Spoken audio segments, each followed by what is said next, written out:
So crap, I did it again. All right.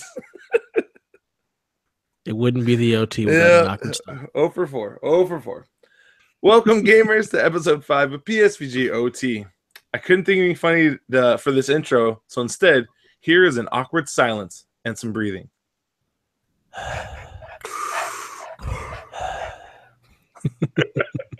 I'm your host, Coach Hulk, and I'm happy to be joined by my dude, my guy, the Jordan of my Pippin, Dev, call me Daddy Padawa, Tyus, and our Luke Keekley.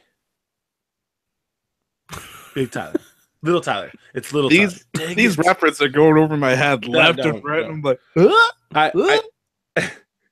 I'll explain it later. Okay, good.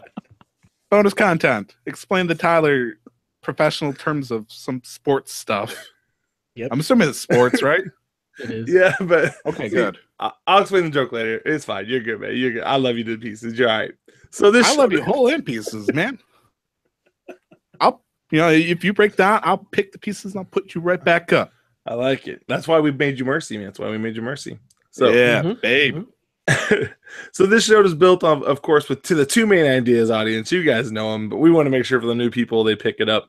1, sharing memories, and 2, unpreparedness to the utmost degree. So, like every week, guys, did I prepare you in any way, shape, or form for this episode? No, absolutely not. I just knew I was podcasting as of like 5 minutes ago. Well, our boy who was scheduled on, and I'm not going to call him out on here. That'd be messed up. He had some family issues, and he let me know. And he was trying to work on someone to fill in, and I tried to hit him up and to see how he was, and I just put some love on him. And I was like, dude, take care of the family. Do you, man? We love you to pieces. Whatever you need. Whatever you need. So our memory today actually was inspired by our Tyler. You're on it. The Arcadia Academy. Am I saying that right? Arcadia Academia? Yes. Yeah, that thing. No, you said it right. Okay, sure. I just said it. I believe you. It's a trust system, man. It's a trust system. Words. So it was inspired by that. And so what this memory is, I want you guys to be able to talk about your first moment of gaming nostalgia and if it was good or bad. So I'm gonna tell mine, then we'll go around the horn. My first gaming nostalgia moment actually came playing Assassin's Creed Origins maybe 2-3 nights ago. I'm in the level, I'm going around doing some stuff, and something pops, something unlocks. And I go to the screen, and I right tab over, and I go to the store, and right there is an Ezio costume. And I'm going to tell you, like, at that moment, all of those memories of playing Assassin's Creed Brotherhood, of playing Revelation, of playing Assassin's Creed 2, just kind of flooded what me and him went through. And I took a second and I was like, man, those games built me up and brought me along to be able to do this, to be able to talk to my kids, to be able to fall in love with gaming culture, as you can see in the room around me. And I just took a second and was like, thank you, Assassin's Creed. Thank you for being that franchise that helped take a sports gamer into that mainstream. And so it was a really good feeling for me. So now that I've shared mine, I've opened up. We'll go with little Ty. Oh, poop. I got nothing. Okay. We were talking about your first moment of gaming nostalgia. And just, was it good? Was it bad? What was it, man? Well, as I always say, the one thing I have as a terrible quality is my memory. So I really forget the good times I have as nostalgia. But if I were to pick the first one I could possibly think of in the minute and a half that you gave me, thank you, kind sir, was probably Minecraft. I wasn't really... The story mode or the brick building one? I was totally into the story mode. Like, if I wasn't under the threat of being blown to bits by a creeper, it ain't living. You don't play Minecraft in creative mode unless you want to make some giant, sphinx or some crap. But I guess the point is, a lot of times I started building stuff with inspiration to other video games I played. Like, there's a time where I really wanted to build a replica of Hyrule Castle from Ocarina of Time. And the moment I succeeded, and like this took weeks, months to do. You know, I was one of those peevish 16-year-old kids with nothing better to do in their time. But actually, I think I was a little bit older. Don't judge. Anyways, the fact that I was able to walk down the halls of this castle and realizing, holy crap, this feels like I'm in some kind of weird pixelated blocky version of Zelda. I don't know. I got a weird nostalgic feel, and I was like, man, I really want to play some Zelda now. And then I played Zelda, and I never touched Minecraft again. Man, Minecraft. The fact that you dropped Minecraft altogether after that is hilarious.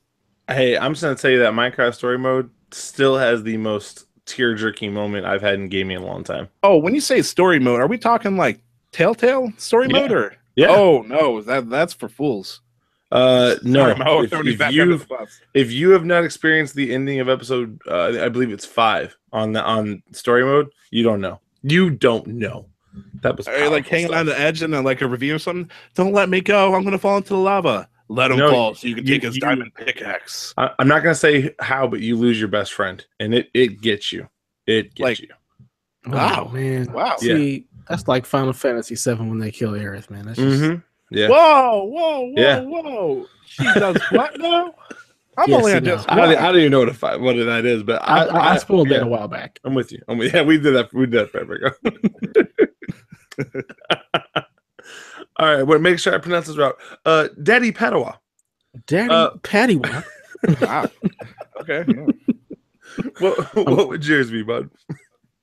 I'd have to say, like, my nostalgia moment had to be on the Game Boy Advance SP when they released Metroid Fusion. Or was it Zero Mission? It might have been Zero Mission.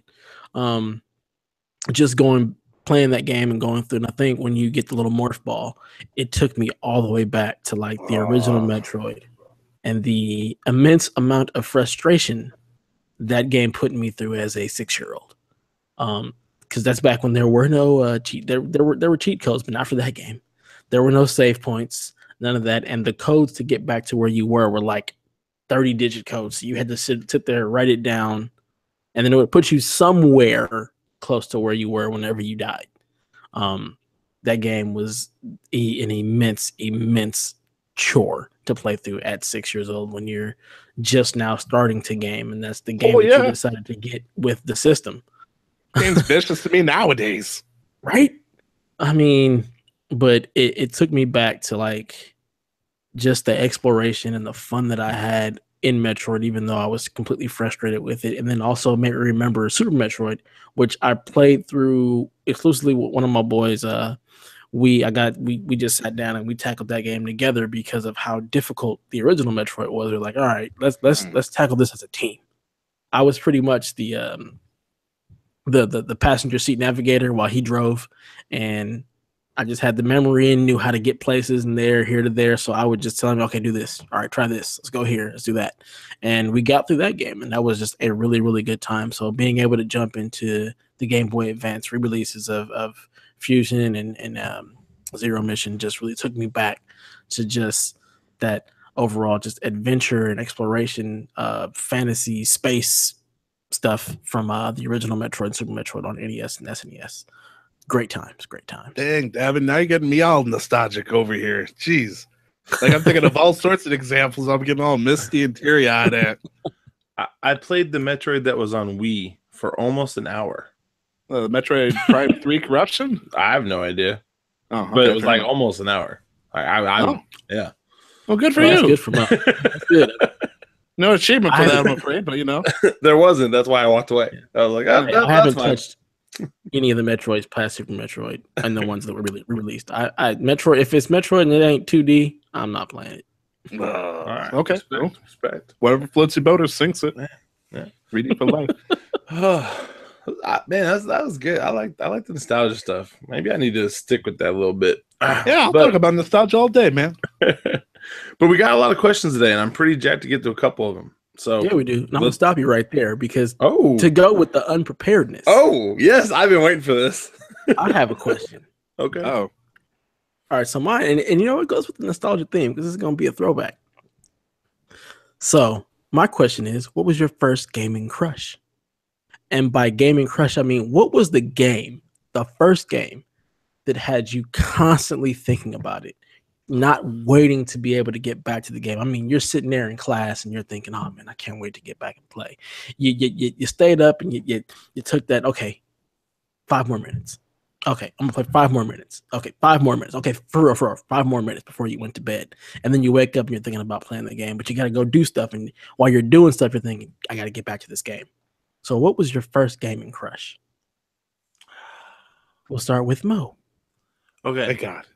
So I didn't play much all throughout high school when I was little, just because like I'd rather be playing basketball or football. Like that's who I was. And so I can't think of anything from like then. But the one that popped in my head was NBA 2K11.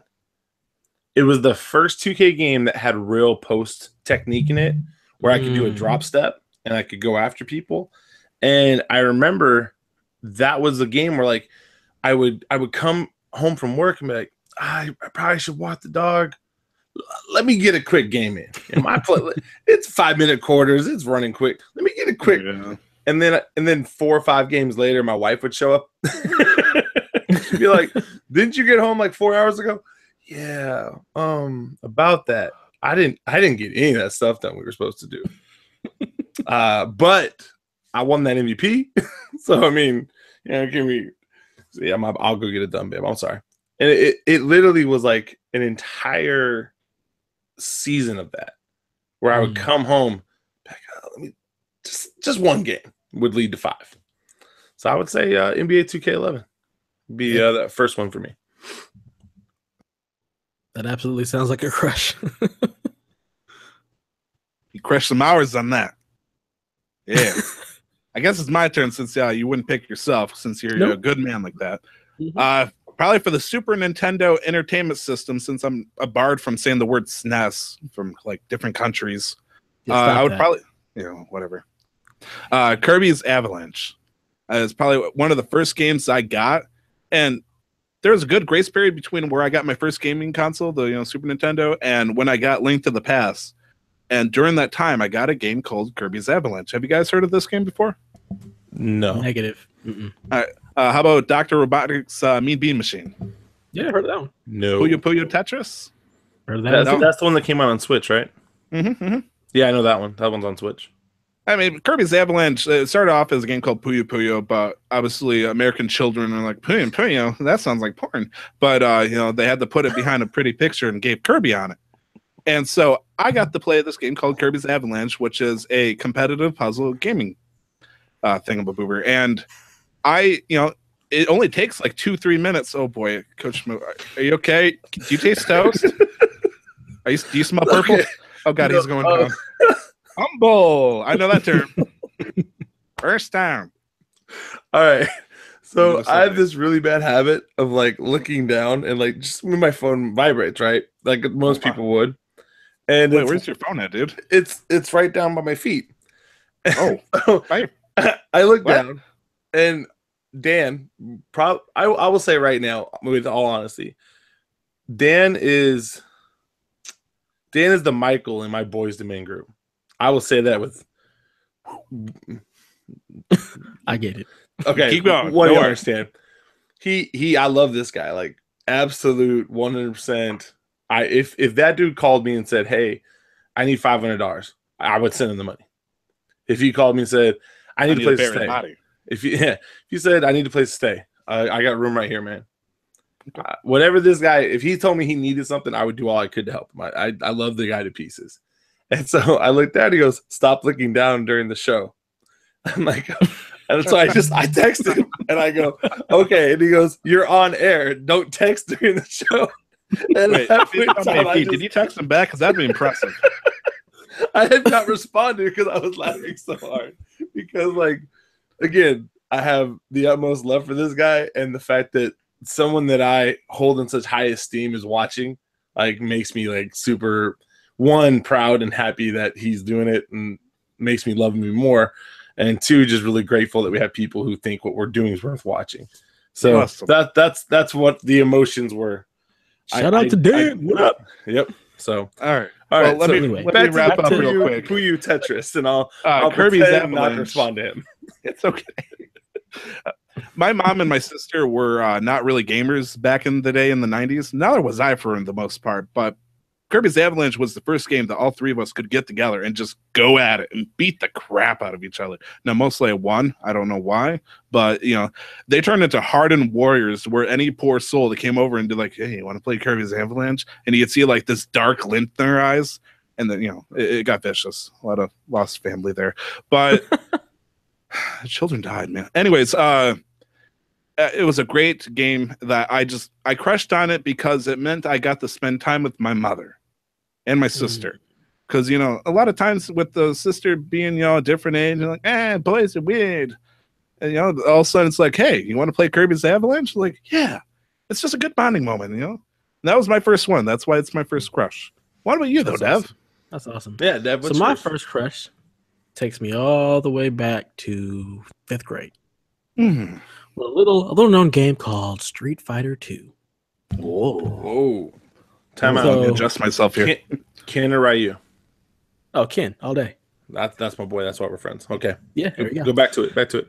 So this game came out, and it wasn't on Super Nintendo just yet. It had just hit the arcade scene, and it was basically the water cooler talk of the playground. So we're all like, man, this game, like it's amazing. It's this fighting game, and they're throwing fireballs, and there's this one guy that does this weird kick, and so it's just the talk of the town, and like we're all playing it. We go to the Winchell's back when they had arcades and you could find a Winchell's, and we'd be playing Street Fighter like all day after school, or we go to the 7-Eleven that had an arcade machine, which they don't have anymore, and I miss those days. And we would just play Street Fighter all day. It got to the point where me and one of my boys, Jonathan, loved that dude. Wish I was still in contact with him. And we would make little booklets of all the special moves, and then we'd sell them for like $0.25. Because how much you need to play a video game? That so genius. We'd sell them for $0.25. But we would sit there. Yeah, we'd make a Ryu book, or we'd make a Guile book, or we'd make a Ken book or whatever, and just sell them for $0.25 to all the kids in the school. And then it finally came to home consoles, and oh my god, man, all the money you're making every day, how you can. I mean, we weren't making no money because it was going right back into the arcade machines. And yeah, then it came to the Super Nintendo, and I think I got my Super Nintendo for Christmas, and I got the core system because screw Mario. I didn't want Mario at all. I wanted no parts of that. Hey, man. I got the core set that just was the system and one controller and Street Fighter 2. And then the next day, I went out and bought a controller so my sister could play and I could kick her butt. Another bonding moment. That was something me and my sister played. So we played a lot of Street Fighter. Yeah. She lost a lot of Street Fighter. Shout out Kamari if you're listening to this. Yes, I'll still kick your butt in Street Fighter. But yeah, that was like my first gaming crush because we talked about it all day long at school. Then we go to the arcade and play it. Then I'd be thinking about going to play it the next day. And then it finally came to home consoles and we played it nonstop. So that was my first gaming crush. Nice. My wife owns with Dalsum on that game. We play on the Switch. I don't know why. I can beat her. If she is any other character, I win. If she is Dalsum, I lose. It's the craziest thing. All right. So into our questions. We just talked about that was one you gave me. So now I got to do the actual question. The first one. I'm going to skip the kid, and they would have been upset with me had I skipped the kid. My bad. I'm glad we're professionals. So, we're prepared. That's what we do. So I was ready yesterday. The first one, waiting. The first one's from our girl Shy. I love this kid. She's great. And she wanted to know, after last week's episode, what's one do and one extreme don't that you've learned in dating? So I'll go first on this one so you guys kind of see what my do is. Be willing to act a fool.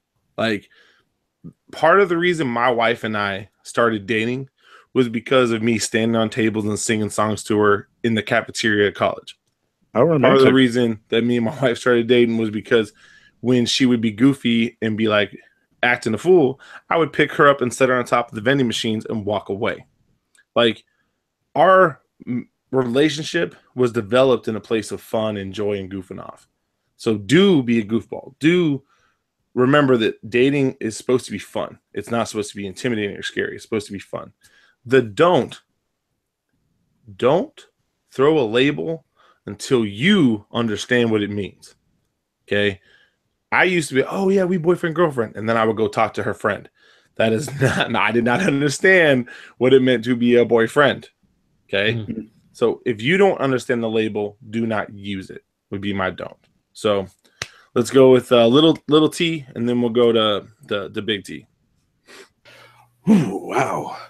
Man, it's kind of hard to follow up with your do right there. You know, be yourself. Don't be afraid to act like a fool. That's pretty much what I did. It worked. I mean, the first time I hung out at her place, I brought a fifth of black velvet. Then I forgot to mix it. That's the ice cream cake. Children, students. Yes. Okay. Continue. This cake did miraculous things to my body.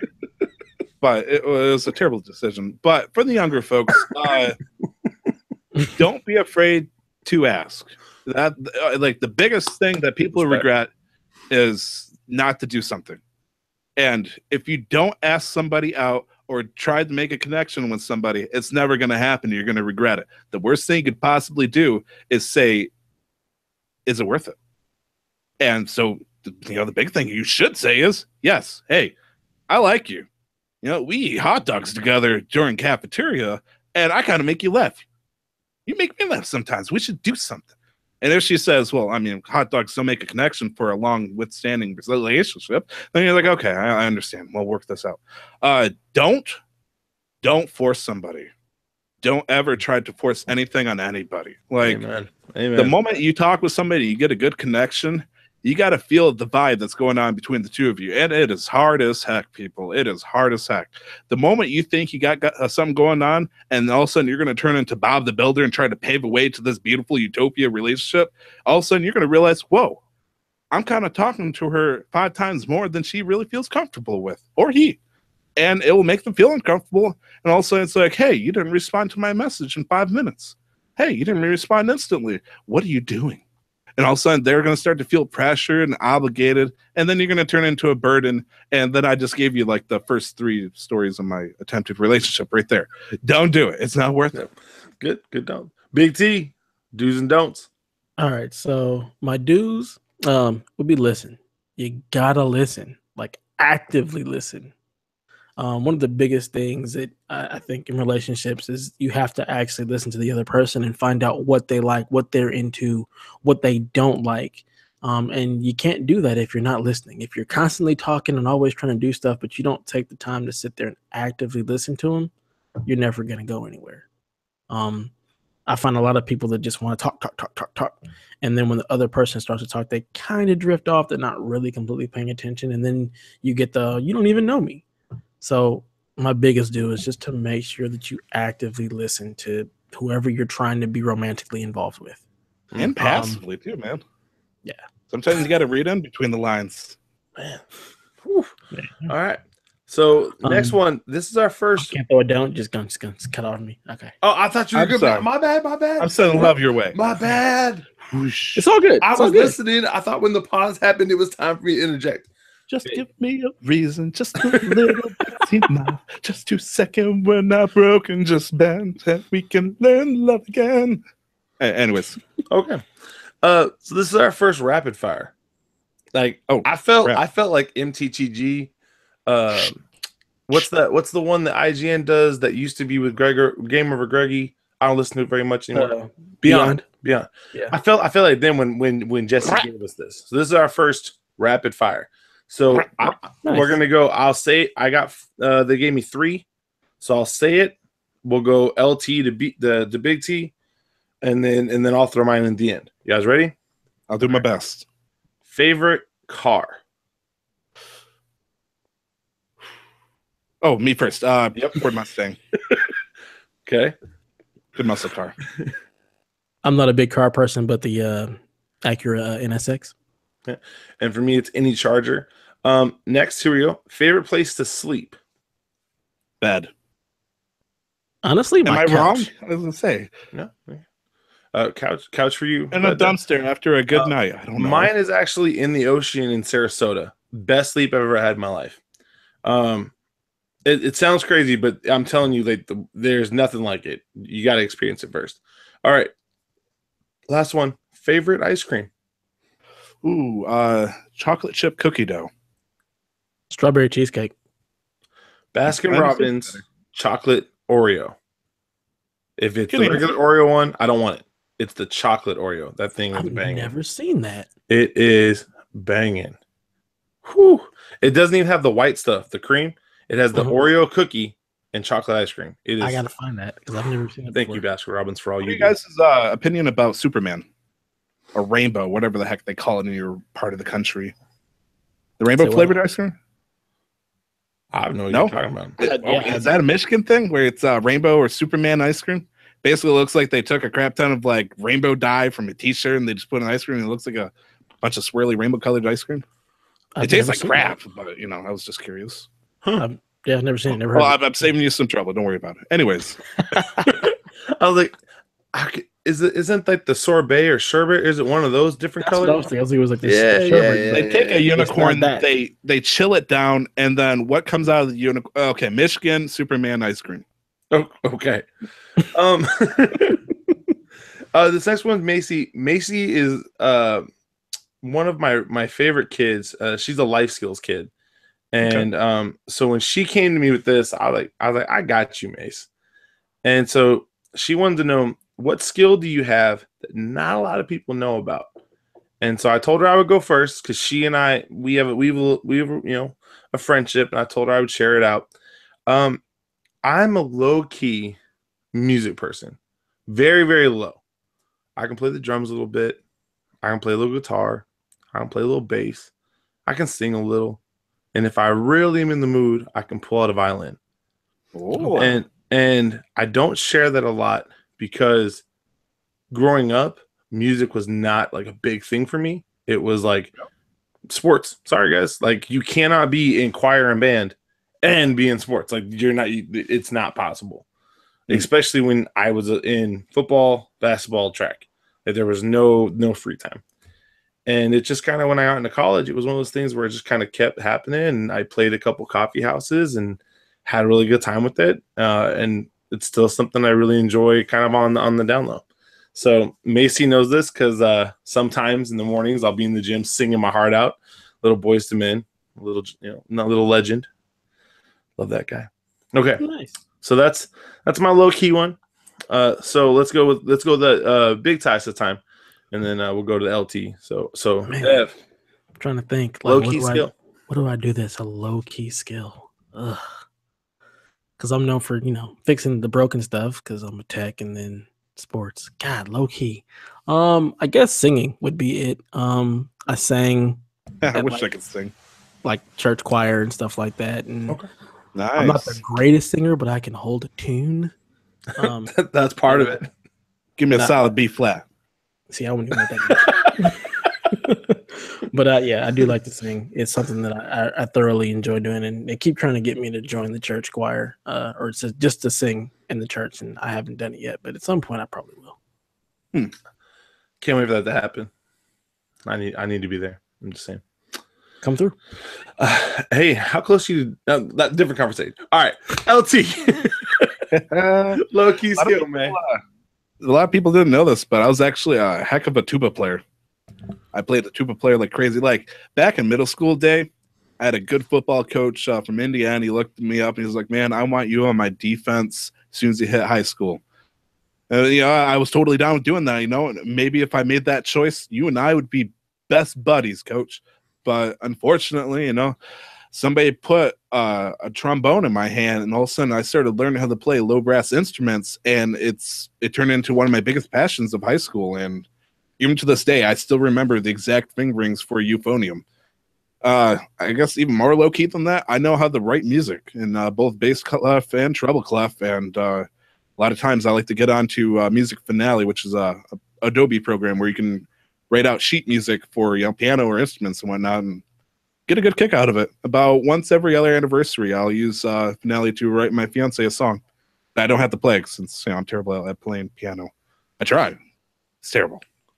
One of the greatest love songs I ever heard was "Baby, Baby, Baby, Baby, You're my baby. Thank you, Clueless. Oh, I thought you were quoting Justin Bieber. I'm like, you're a lot of tune with that. Y'all remember that? It's Clueless. Oh, God. Y'all remember that? When he just kept saying baby over and over again? I was dying. Like, you're a genius, man. You're a genius. Clueless was a great movie. Based on real life. Not mine. I ain't had that much money. Okay. Yeah, that was not the LA experience I knew. Yeah, my LA experience was to keep low and don't look down the alleys. Sorry, truck driving experience. I mean, yeah. Depending on where you're at in LA. True. I think it was Anaheim area. No, it was northeast of that. Traffic is crazy over in LA, man. I don't want to talk about it. Okay. Go down to 1. Beautiful. Good times. All right. So our next one, and I was really mad when I got this text. This is our first non-student question. First non-student question.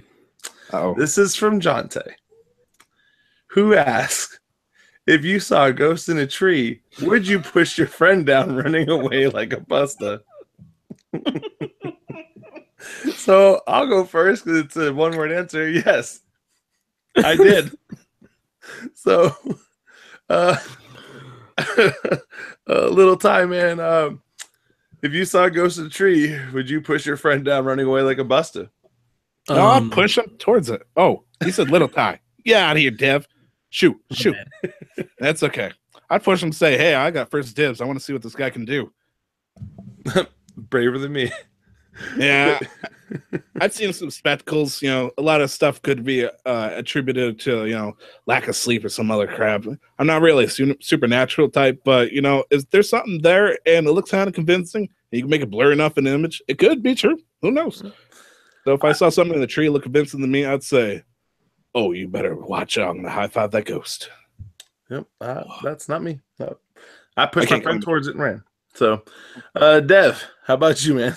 If you see a ghost in the tree, I wouldn't push my friend because generally I'm faster than all my friends. So I'm just gonna run and just hopefully me not pushing them will help them. But I'm taking off. All right, Jay. Thanks for that. Really appreciate it. Can't wait. I'll be honest here. I can talk as hot as I want. You put the ghost in front of me, I probably would pee my pants, then push them, then run. So I'm just gonna be honest here. Since we're opening our hearts. Oh man, I'd want a high five if it looked friendly, but if it was like some spooky clown ghost, no, thank you, sir, no. Or ma'am. I don't know what kind of ghost it is. Yeah, so you're not climbing down there with it. Got it. Yeah. Pennywise, no, keep away. I can see right through you. My kids keep asking me to go see those movies. I'm like, guys, it ain't happening. I ain't about that life. That ain't for me. Yeah, that's scary. Our last question comes from Sam, and he wants to know, how did you decide what you wanted to do when you grew up? So we've been going the LT route first round. So let's go with big ties. Dev, how did you decide what you wanted to do when you grew up? Well, what I initially wanted to do was play basketball in the NBA, but I'm only 5'6" and decided to play football in high school instead. So that didn't work out. So what ended up happening, I wanted to make games, but that didn't quite work out, mainly because when I went to college, there was not a major for that. So I went the computer science route. It didn't end up panning into making games. So now I'm just a computer technician. I fix broken stuff. I work on computers. I help people use computers. So it wasn't so much me knowing what I wanted to do. It was more of me following a path, and ultimately it led me to IT. So right now I'm a network specialist or network system analyst, stuff like that. I just work on computers. It's just something that I had a passion for. And from a young age, I was always tinkering and breaking stuff or taking it apart to see how it worked. So this ended up being something I was passionate about, ended up being what I did professionally or what I do professionally.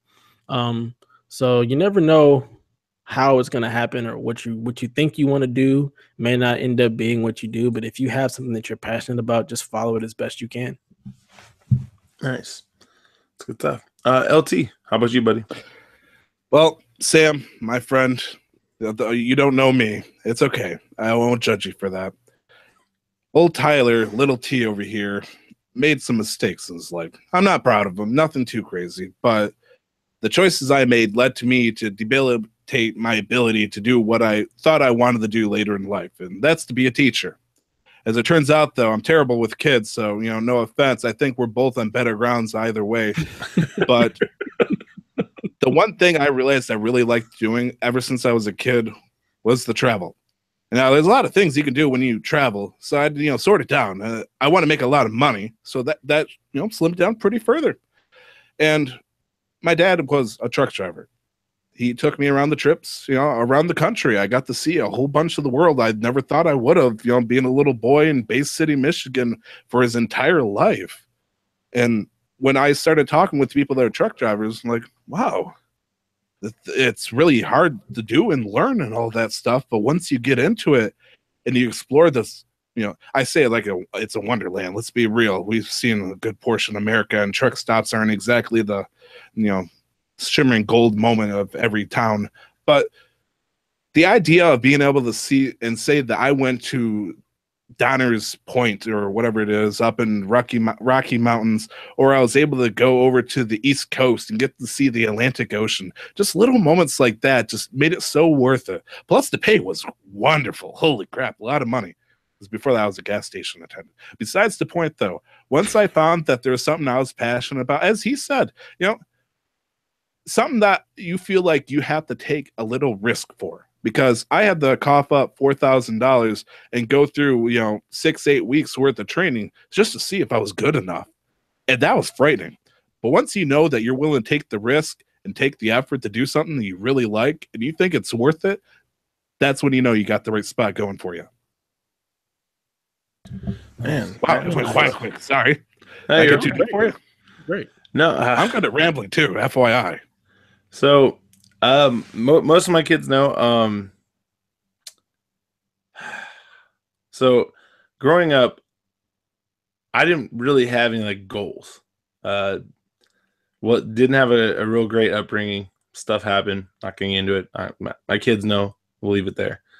But my issue was nobody was really telling me like, hey, you should try this. You like this, or you should try this. I just played sports.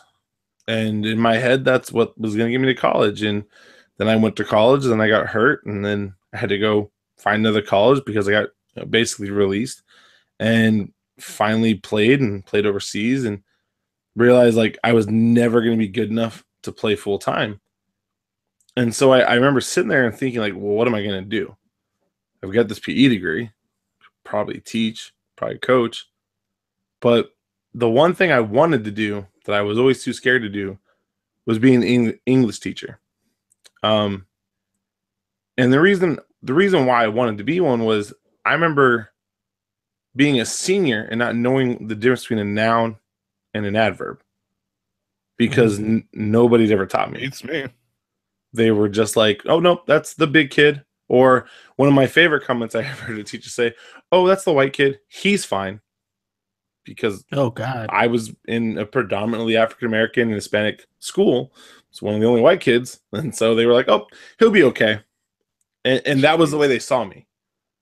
And because of that, like, I just got skipped over. I remember it says on my transcripts that I took Spanish and French as my foreign languages. I don't ever remember being in those classes. And I just really good.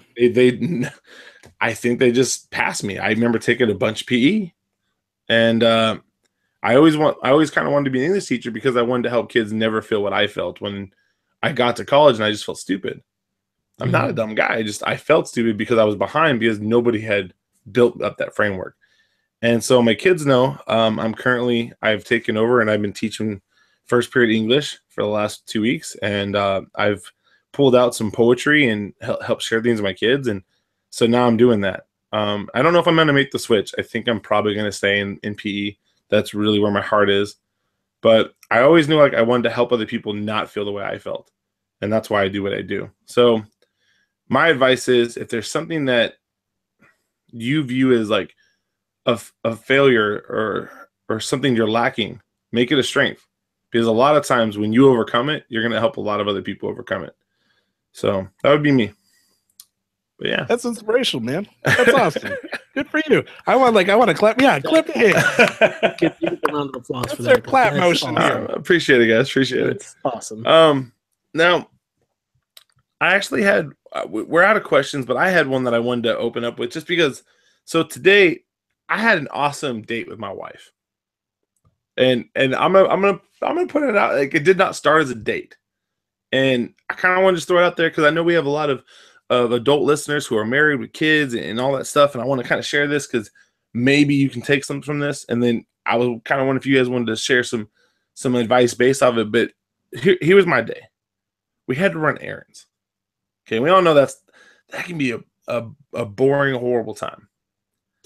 And so the way my brain works when I run errands is I go to whatever the farthest place is and then work back. Because, it's easier. Well, as I'm driving, the farthest place is a comic book store. Comic book store, run in, grab my comics. Next place is Best Buy. So we walk around, we look, we talk, we joke about some movies. Then Starbucks and GameStop, and then the grocery store. And then it led to conversations and led to us deciding we were going to make our own pizza from scratch. And then we made our own pizza from scratch. Mine was a pineapple, green pepper, onion chicken. It was delicious. It was delicious. And then we ate the pizza and we watched a movie and we just kind of hung out, and it turned into this date. And so I wanted to share that because a lot of times when we are talking to my kids, I feel like we kind of miss some of that for the adults. So I want to throw that out there. Quick date ideas for these married folks that we have on this that listening, for these dating folks we have listening, the engaged folks we have listening. What do you got? What do you got for us, Big Ties? So quick date ideas. It can be something as simple as just going for a walk. Like, there's nothing more romantic than just taking a moonlight stroll and just walking and talking and just relaxing. Like, that's something that's just super enjoyable. We do it sometimes as a family. Like, we'll all just, all right, kids, jump in the stroller. Let's just go for a walk. Or if we have somebody to watch the kids, we'll just do something simple like that. But yeah, man, just a really, really simple date is just something to just, go for a walk. That way you don't have, any kind of crazy expectations. There's nothing to keep you distracted. It's just the two of you walking along. I like it. All right, LT, what you got for us, man? The engaged dude. Yes, I am engaged happily for about 3 years now. I'm in a relationship for 5. I just hit 5 as of a couple of weeks ago, actually. Woohoo! Thank you. There's 2 things that people absolutely need to know, and sometimes they forget. The first thing is your partner should be the one person that you should absolutely be able to trust, maybe even over yourself sometimes. It is absolutely imperative that you're very trusting of your spouse. The second thing is everybody is insecure. Even the most confident person in the world has just that small amount of insecurity. And sometimes, it makes it hard to communicate and do something with, your loved one. But the nice thing about being with somebody that you love and you want to give them, some, a happy time to spend together is do something that might seem weird to them, but, play it off. They might be insecure. It's like there was a time where I randomly took my fiance outside and it was snowing like crazy. She's like, why do you want to go out in the snow? It's freezing out there. And I'm like, oh, come on, just come out here. And we came out there, and I put a phone. I had a weird Russian hat, like I had the giant fur flap over and everything. I put my phone in there, and I play piano music. It turned out to be Eris theme from Final Fantasy VII. So some sweet, happy. So in the snow, with this piano music, I danced with her. It was weird. It was silly. It might not be an absolute date idea, but it was a moment that we cherish forever because it sounded silly, but because we both trust each other to understand it was silly and that was okay, we had a good time together. And, just little moments like that. If you do introduce something silly to your partner, they're either going to go, what the heck are you doing? No, I ain't doing that. But if you can ever get them to be silly with you, that's probably one of the best bonding moments you can have with somebody. That's what I think, anyways. When in doubt, joke it out. I respect the silly. I respect it. Absolutely. It's where I live. I love you, baby. She's right there playing WoW. Yep. Oh, World of Warcraft, great game. Yeah, that's how we're done nowadays. I need to try that someday. No, don't do it. It'll suck your soul. Listen, if my Surface can run it, I'll try it. I mean, anything runs WoW, but probably don't do it. Actually, let's say stay away. A toaster with an LCD screen could probably play it. Right, man. I do want. I wonder if there's a toaster with an LCD screen. All right, y'all, we're gonna be on food and things gonna happen. We're gonna be here for another hour. I mean, we ain't trying to get yelled at. Now, wrapping up. LT, is there anything you're working on? Anything you want to share with the folks before we bounce? Nothing too crazy right now. I still need to get myself back in the streaming game, but unfortunately, the old death rattle in my throat's still hanging around right now. So you just get better. You just get better, big guy. I'm trying to feel good, man. I'm just working it through my new UPS job, and hopefully I can get some good old money so I can play more than whatever's out right now.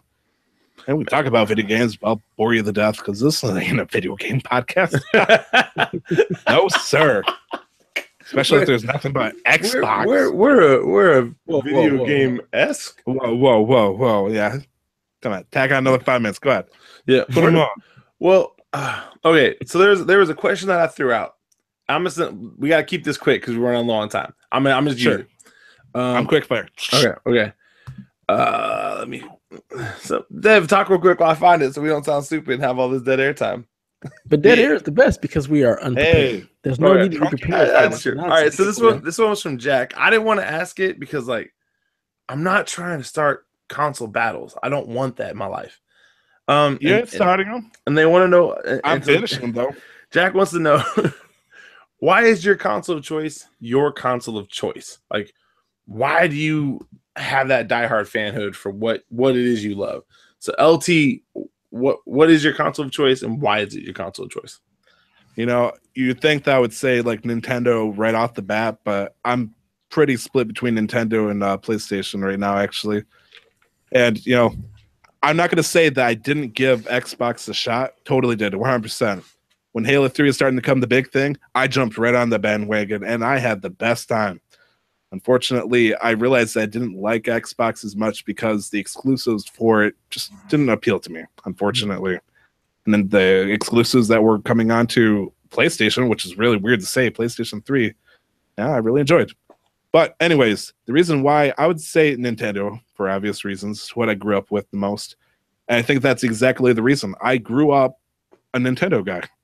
I did have PlayStation in my life, but the games that affected me the most when I started playing, 8, 10, 12 years old, those are the games that hang up, with me to this day. And Nintendo's pretty darn good at, making game series.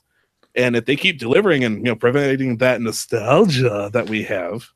Now, you're looking off to the sky. Are you trying to think of nostalgia Madden or something? No, I'm sorry. I'm trying to keep in my comments because I'm trying to be a good person. I'm trying to. Good. It's okay. I would lay it out. Nope. I don't want to do that. So, Nintendo, nostalgia. Got that's I'm a child at heart. I will not deny that. No, that's the thing. Like, my issue with Nintendo, and this is my same issue, is I feel like it is the exact same game, just repeated. Like, I feel like Mario is the exact same. Mario throws that football the same way every single time. It is just frustrating. You know how many he throws the ball and they call it a fumble for 15 straight years in a row? What kind of game is that? First down? I've heard first down since 94. I'm just messing with you, man. That's all right. So, all right. I'm just trying to think. Is there any good examples I could somehow slew at Xbox or PlayStation where it seems like they repeat a lot of exclusive stuff and it just seems like the same rehashed stuff? No, kind of Uncharted, maybe. I feel like he's still a mass murderer from 1 to 4. I don't feel like that changes. He likes gold and he's voiced by Nolan North for some reason. Overpaid. The maps did get way better. I felt like Uncharted 1, I didn't really enjoy the map. But 2, 3, and 4, I enjoyed the world. I enjoyed the platforming elements that they pulled out. I enjoyed scaling the walls and different ways to solve puzzles. Subtle differences. But to put it in a wild perspective through you and through my perspective as well, you view Nintendo games like I view Superman ice cream. Every time I lick, I'm gonna get something different because it's wildly different. But it also is poop. Tastes like poop. Yeah, can't argue there. So, Dev, why is your console choice? So much like Tyler, I grew up with Nintendo, but the problem is I grew out of Nintendo. I became a man. It's not so much that I became a man, just my gaming taste changed. Like Mario has no story. That's why for me, every Mario game is the same thing. Where Uncharted, it's a new story. It's a new chapter. It's a new world.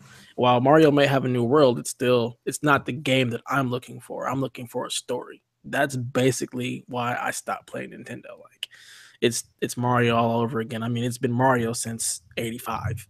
I think that's what happened to me too, man. It's like when I switched to Xbox 360 and PlayStation 3, my taste matured. I started liking like Metal Gear Solid games. I started liking my Call of Duty games because it was more advanced and expansive in the story, and it just offered a more modern day feel.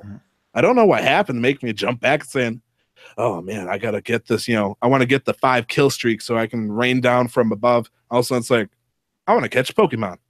It's weird. I don't know why it happened. Yeah. But I didn't play. I've never played a Pokemon game. They never appealed to me. I think I was just outside of that age range to play Pokemon, to where I'm looking like, what is this? And I came straight out of the womb right into the honey trap that was Pokemon. I'm not gonna lie. I'm the prime. I'm the victim here. I'm wearing the freaking shirt. Yeah, I was playing PlayStation and killing things, and the idea of catching pocket monsters just did not appeal to me. So that being said, Sony is my console mainly because of the experiences that I can play, that I have on those systems. It's the characters, it's the story-based gaming, and that's where the stuff that I enjoy: the Horizon Zero Dawns, the God of Wars, the Uncharted's, the Metal Gears. Those are the games that I enjoy the most, and Metal Gear. You find more of that on PlayStation than you would Xbox. Yeah. So that's the main reason. I am more of a single player story based gamer than anything. And Xbox is more of an online system. And Nintendo, like I love Super Nintendo and I love NES, but anything past that for me, I just don't have any interest in. Amen, brother. That DLC for Horizon is sick too, by the way. That new one. Oh yeah, Frozen Wilds, man. Played it in beta. I put like 10, 12 hours. It is great. Holy fantastic job for them. I just started it today. It's I'm loving it. I mean, it's hard to find at first, but once you get to it, then it's amazing. Once you find them. So for me, so I pre-ordered both the PS4 and the Xbox One at launch, and I remember the PS4 had a game that I literally was screaming from the sky was game of the year when I first picked it up. It was a game called Resogun. I have the platinum for Resogun. I love Resogun. It was my game. Like I kept checking the leaderboards. The highest I ever got was I got up to like number 3 overall in the US. And I was like, yes, I'm dominating. I'm a Resogun champion. Y'all can't touch me. And then I looked at where I was in the world and it wasn't even in the top million. And I cried. But then heartbreaking, man. But then the Xbox comes out and I'm playing Call of Duty Ghosts. And the online, there's so many people. There's so many people online. There's so many things to jump in and out of. And then I'm playing the Halo collection. And I know it was rough for the first, whatever it was, like 2-3 months. But once I got the patches in, I was good to go. And then there's Sunset Overdrive. And I played so much Sunset Overdrive. Like way more than I probably should have. But it was the online stuff that I was having a blast with. And a lot of people miss the online on Sunset. Like, that online realm that Xbox gives is it's night and day above PlayStation, and I'm sorry, it is. Have you never played PlayStation Home? That thing was beauty. I'm kidding, people. Please, I had somebody hard sell me on that. So that was why I got so hooked on Xbox, and that's why I've migrated there. Now, I get a lot of heat because I do love Xbox and I stick up for them, but I play everything. I just got done running through Doom on the Switch because I was like, you know what? A shooter on the Switch, and I love shooters. Maybe this will be the reason I own a Switch. Put almost 2 hours into it. No, it's not. I'm going to be taking it back. Holy crap, you did more than Metroid Prime 3 Corruption? You're killing me here. So, but, I love the Xbox, but I love all the systems. I just love games. So, after that side tangent, we still were, Ty is getting back into his streaming. Dev, anything you're working on, big guy? No, just playing Frozen Wilds. I just got too much other stuff outside of games to worry about right now to really get to anything else right now. Oh man, when you see the new creatures you gotta hunt after the whole main story there, it is mind destroying. It's like I'm playing on normal. I'm getting my butt kicked. Like I was doing okay, and going against the guy that starts with an H, final boss. But doing this new area, he keeps kicking my butt. All right, I'm done. I'm shutting up. Go ahead. You're good. You're good, man. And then for me, so today our friend Spider Jedi, Nader Tot Thomas, he did his extra life stream, and I spent about 3 hours with him, about 6 o'clock to 9 o'clock. I was supposed to go out and do something else, but I just kind of jumped in. I stayed and I talked and I goofed off, and it made me mad at myself for not being there the whole night with him. It made me upset that I didn't just stay up, because I jumped in last night Friday night with him, and I was in there trying to get in the party, but I couldn't get it to work. It's because I have the new I'm in the preview program for Xbox One. I got the new patch, and I just had to reset the console, and I didn't think of it. And so I just went to bed, and then I hear the stories you guys are having and all the fun they have, and so I might, if I can get enough kids to help, do an extra live stream over Thanksgiving break, which is next week. I might. So I'm just put that out there, listeners. If you guys want Coach Mo to do an extra life, and you want to be the Dans and the Rays and the Joshes, all the people that helped Nate for me, let me know, because I think I might do it. So listen up, boys and girls. Coach Mo has given so much to you. He's given you time, patience, love, and effort. You could give him just a small fraction of that back to him by helping him out with this idea with an extra live stream. If you don't know anything about it, that's okay. Just talk with him. He's always been there for you. Why not give him a chance to be with you now? I appreciate it, Coach Mo, president. No, of extra life. Of extra life. No, I'll think about it. Well, that's it for our show, guys. And like always, it's game over.